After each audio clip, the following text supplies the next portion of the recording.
I'm with Vuzix, a leading supplier of augmented reality smart glasses. We are a public company, so I have our safe harbor statement that I have to put up. I'm not going to read through the whole thing, but so just a little bit of background on Vuzix and why I'm up here talking about successful deployments. Vuzix has been around for 20 years in the wearables industry. Started off when our CEO came from Kodak, decided to start his own company focused on optics and wearable technology. Started off on wearable computers, moved through into virtual reality, and about 5-6 years ago moved into the augmented reality smart glass space. From there, we've had a couple different iterations of our glasses, focused primarily on the enterprise markets. So that was our first entry into the market, was on the enterprise space.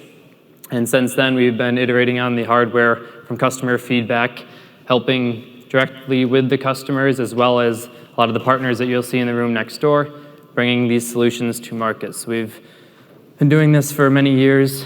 You can see some of our key customers there. So throughout the number of years we've been doing this, we've had some great feedback, and I'm here to try to share some of this information with you, some of the lessons learned and steps to get to a successful deployment and all the success stories that you've been hearing about. So first couple slides, kind of want to frame the market and where everything is. So I'm sure most people in here, you're in here because you've seen slides like this. You've seen the boom that's predicted by the analyst for the industry. It's talking about the mass deployment of augmented reality, the mass deployment of the smart glasses, and how millions of workers in the coming years are going to be using this technology. You also have early success stories that talk about the success that people are seeing, the ROIs, the reduction of errors, the productivity increase, and the satisfaction that workers are getting from using this technology. So we hear a lot about these stories. How many people in here have done a pilot with augmented reality or smart glasses? Okay, good number. And how many that had their hand up have successfully deployed that into more of a global deployment or a large-scale rollout? So less hands.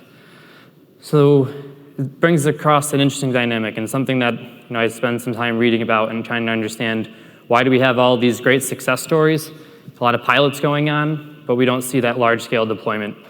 Is the technology not ready? Is it implementation hurdles? There's a lot of questions and something that a lot of people, especially our business, is trying to focus on and help drive those pilots forward into deployments. So again, where is the mass adoption of this technology? How are we going to get to those 20 million workers that are going to be using this technology by 2025 or around that time? Something I came across recently this year, everybody's seen the Gartner hype cycle curve for technology. It's very interesting. Talks about a lot of different technology landscapes, a lot of stuff you're seeing here. I'm going to focus on where AR is, but there's VR, there's other immersive technology, and other IoT cloud technology. It's a very interesting cycle, and it talks about the different stages for this emerging technology. Does anybody have a guess where we are with AR, VR, MR? So we saw the innovation trigger. That's what analysts are seeing.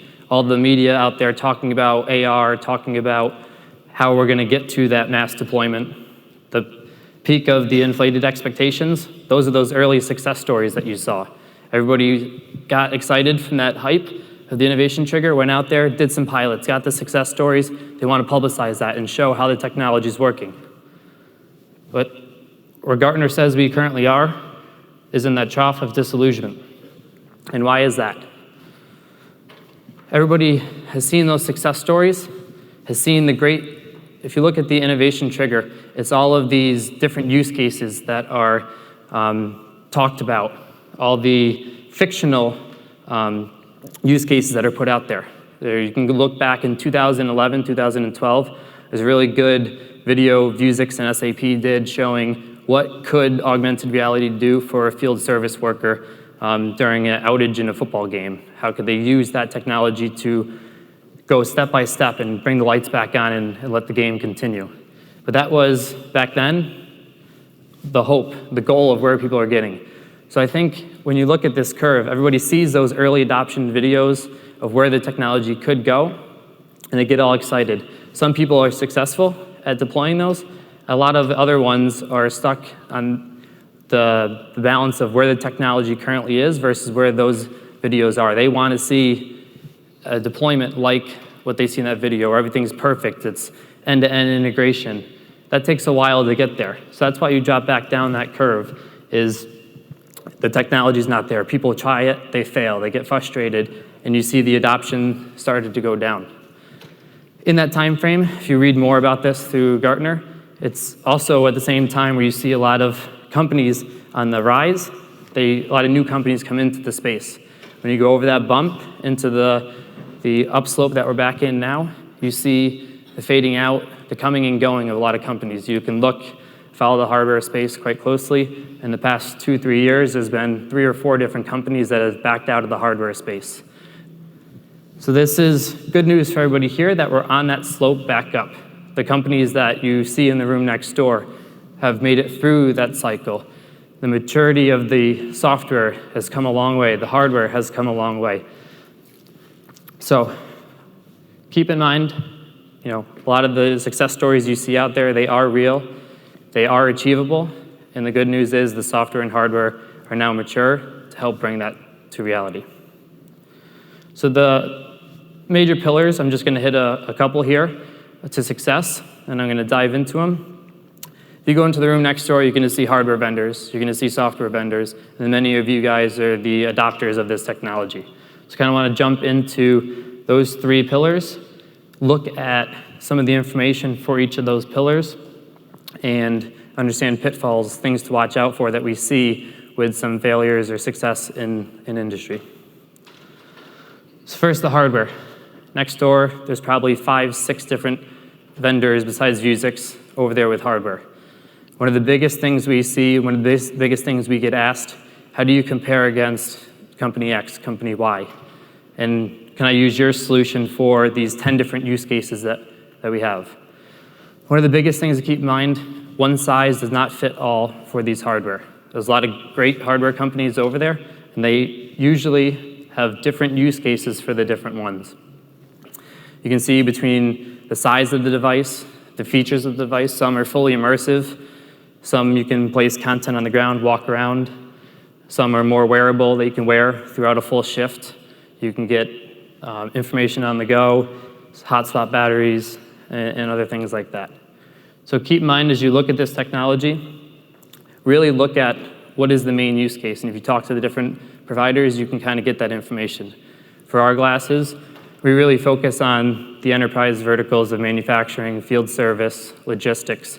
If you really want to do a sales and marketing type application, a lot of training I've been hearing about here, there's other headsets that are better for that.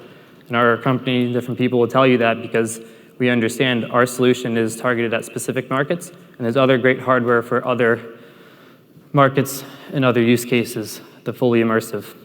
So again, one size does not fit all, and that's one thing you really want to keep in mind. And I think on the panel earlier today that I was on, Chris from KLM made a great point that in his virtual reality use cases they use 3 to 4 different headsets, even within the one company.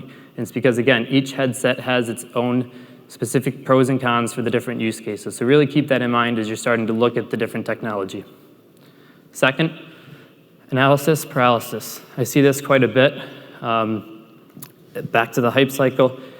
Hardware is changing so fast these days. We have new hardware coming out every year or 2. We just announced in a couple years we're going to have a new one coming out with the Qualcomm chip. It's going to provide even more capabilities on board on the device, machine learning, artificial intelligence. But what I see a lot with customers is they hear this news, they hear about the new technology, and just like consumers do for phones. Well, the new iPhone's coming out next year, why would I buy this one now? And I see that as a hindrance for a lot of companies getting started in these deployments. A lot of the applications can port from one device into the next generation, can move over. So my suggestion for you is look at what's out there now, get started. Don't wait till the next device, because when the next device comes out, there's going to be new technology talked about for the next device after that. So always keep in mind that the technology out there has matured. You can do a lot with it, both software and hardware. So get started today. There will be migration paths to go to the next hardware. If you build applications for one device, all of our devices run Android operating systems, so it's very easy to move from one device to the next into the new technology. So those are kind of the challenges and things to be aware of I see in the hardware space. Now let's jump into the software. I think the biggest challenge we see in software right now is the use cases that are constantly being shown in a lot of keynote speeches or a lot of marketing material.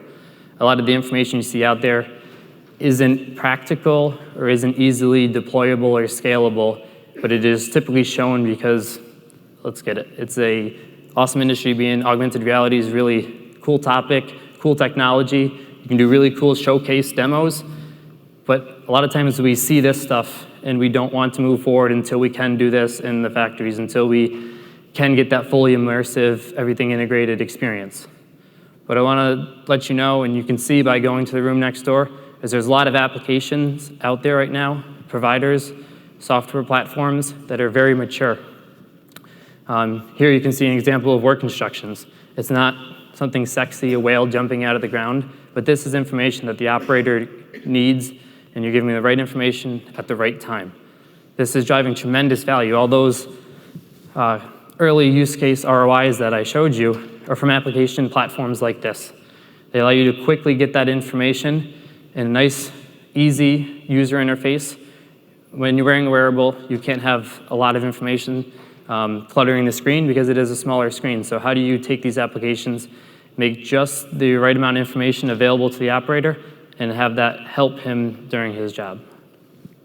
So that's something to keep in mind. The software has come a very long way.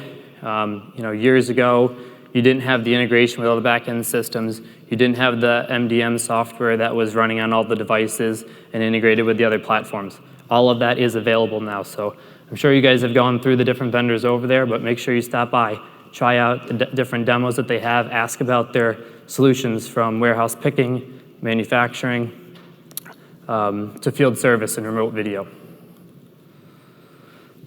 And then I want to talk about the adapters. I think there's been a nice shift, kind of what I've alluded to a couple times here, in the maturity of the technology. If I was up here 3-4 years ago, I think I would say the biggest challenge for the adopters of this technology in this industry would have been the technology. You would question, is the hardware really ready? Can I get a long enough battery life? Can I have enough processing power? Is the device and the connectivity stable enough? That's come a long way in the past 2-3 years, and the software and the hardware that you'll see in the room next door will back that up. So I think the challenge now for adopters shifts. It's not anymore a technology problem. You can expect and know that technology will work. It now becomes a business problem, a business and digital transformation. How do you work with your employees to get the adoption of that technology?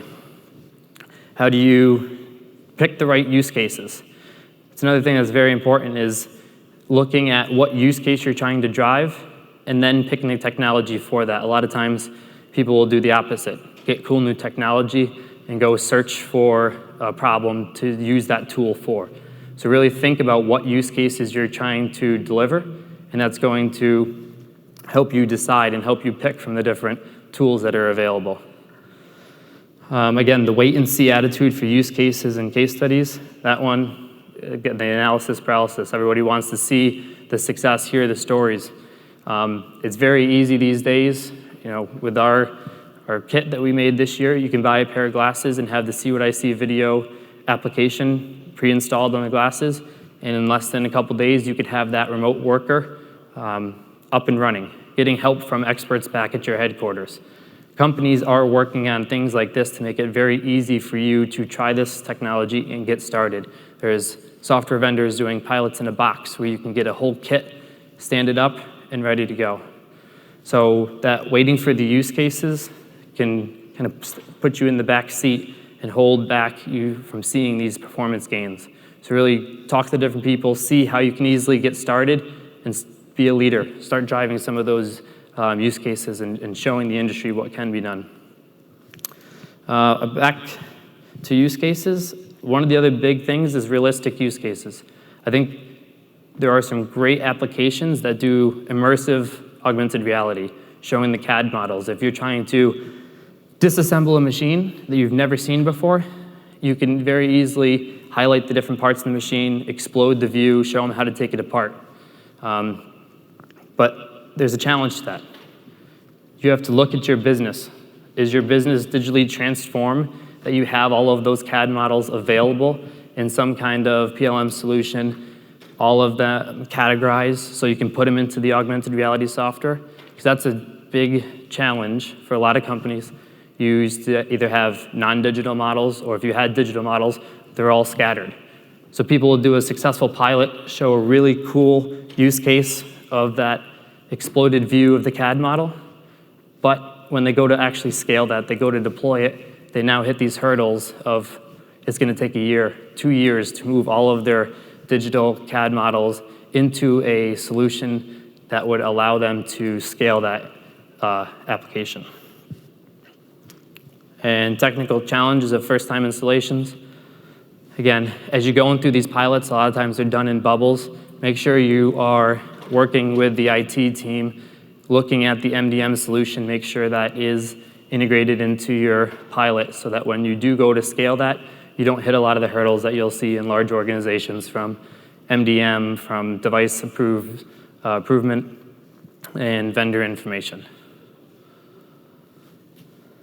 So, again, you'll see it's a very interesting industry right now. You have hardware, you have software, you have a lot of tool management companies.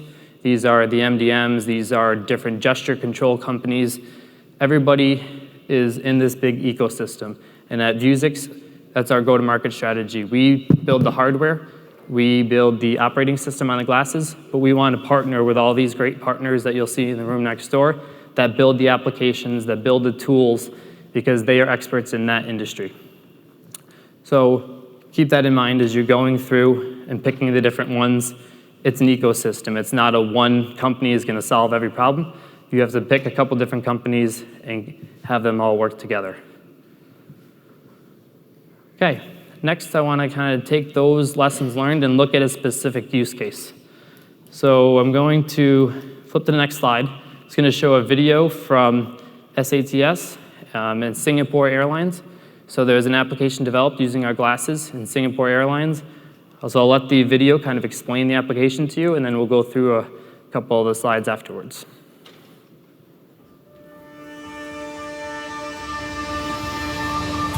When a bag travels with you, it becomes part of the 120,000 bags that transit in and out of Singapore every day. When a bag travels through Changi Airport, they become the responsibility of our SATS baggage and ramp handling crew, who care for every bag like their own. Fragile, odd-sized, priority, or standard, all bags are intelligently classified upon check-in, before they are screened and delivered to the racetracks. Bags are then accounted for using our baggage reconciliation system and transferred to their assigned flights to join you in your journey around the globe. To ensure that weight is evenly distributed throughout the aircraft, the layout of all baggage in cargo containers are pre-planned. Our specialized smart handling solutions enable containers to be loaded onto the aircraft in sequence. These technologies facilitate and ease the loading and unloading process, while enabling our crew to work more efficiently and accurately.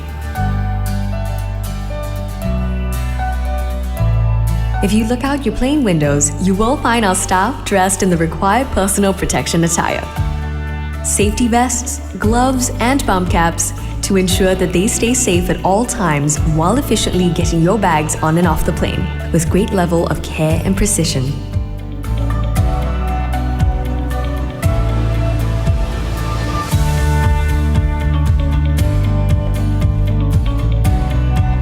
All bags are unloaded quickly upon arrival. The first bags are placed on the belt within 15 minutes, so that you can collect your bag with ease and head on home. That's all in a day's work for our SATS baggage and ramp handling staff. Rain or shine, night and day, because nothing gratifies us more than making you and your bag's journey a seamless one.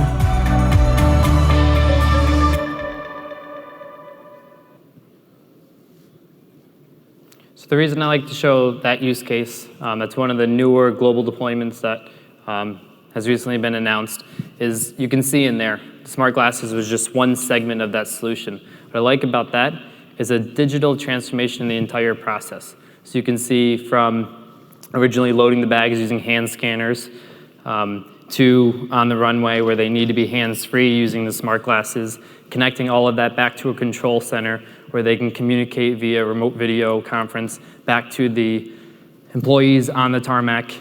You can see every step of that process was thought out, integrated together, and digital transformation happened across that entire process. So again, that's why I said earlier, the adoption challenge right now is that digital transformation. How do you integrate those different systems? Pick the right tool for the right time. In the beginning of the video, using a hand scanner. Smart glasses are not going to be the one-size-fit-all for all of the different use cases. There's going to be other hand and other wearable technologies. Again, really focus on the use case and where the different technology applies. The other thing is the intuitive UI and application. You saw a few of the screenshots in the video of what the operator sees when they're on the tarmac. They scan one of the cargo that's being loaded into the plane, and it gives them just the right information that they need. It is an augmented reality overlay that they see, a 2D one, but it tells them exactly what they need to know. For us, we might not be able to tell what that application was, but for the worker, just the right information of this piece of cargo has to go in this location on the plane and a way to communicate back to headquarters if they need to. So they started this pilot back in mid-2017. And now a phase 2 rollout was just announced that they're moving it to 600 workers across the airport. And you can see the smart glasses are now part of the standard daily equipment. So it's not just a tool that I'll try to use it when I want. It's part of the standard work for those employees. So every day they come to work, they're relying on that tool. It's not replacing some of the processes, it's just augmenting their intelligence, augmenting the work that they're doing, and helping them be more productive. The other thing is you can see the results here. It cuts the turnaround time by 15 minutes. I'm trying to remember the exact number. Back in college, I wrote a research paper on airplane boarding, and I think it was around $200 an hour, or around there, $100 to $200 an hour, or per minute that the airplane sat on the runway. It's a huge amount of time. So if you look at the 15 minutes per flight that they are now saving, multiply that by the number of flights that Singapore, a large airport, would see, the ROI numbers drive tremendous value here for the company. The last thing I'm going to do here is play one more video for you. And the reason I want to show this video has nothing to do with wearables, has nothing to do with smart glasses. It shows the mindset of the CEO from SATS. And again, it's going to show you that digital mindset, that technology mindset, and how important that is to drive the adoption of this technology. Can you go ahead and play the video, please? You earlier mentioned 30% of your costs mostly comes from labor. To what extent could you reduce that in future? Yeah, I think the revenues can continue to grow, and the costs should also grow, but probably no more than in line with revenue. So I fully expect that we'll pay our people more. Mm-hmm. I think that's right. As our people become more productive, they embrace technology, I want to pay them more. And I tell the unions this too, I want to pay them more. But we have to obviously generate the productivity improvements to be able to do that. If I can pay them more, I can get the more talented people. I can also get the people who are most passionate about service. And their experience will help, because still in airports there are unexpected things that happen. And you need that experience of the human touch, the experience to be able to improvise at the right moment. That's just a clip of this video. If you go on YouTube, you can find the full one.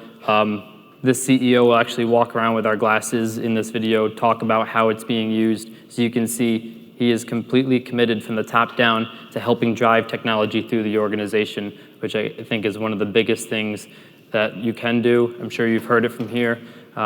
Peggy from AGCO, I love when she speaks, because you can see that. It's the culture of the organization. It's not just a cool new technology that we're going to try to use. It's a culture mindset. I think I'll end with the last statement made by a great leader that I used to work with. All failures are failures of leadership. So keep that in mind as you guys are helping drive this technology with your employees and throughout your organization. I'll be over at our booth after this talk. We have a good number of our team there, customer success, technology, members of our team. So if you have any questions, feel free to come by. I'd be glad to answer. Thank you.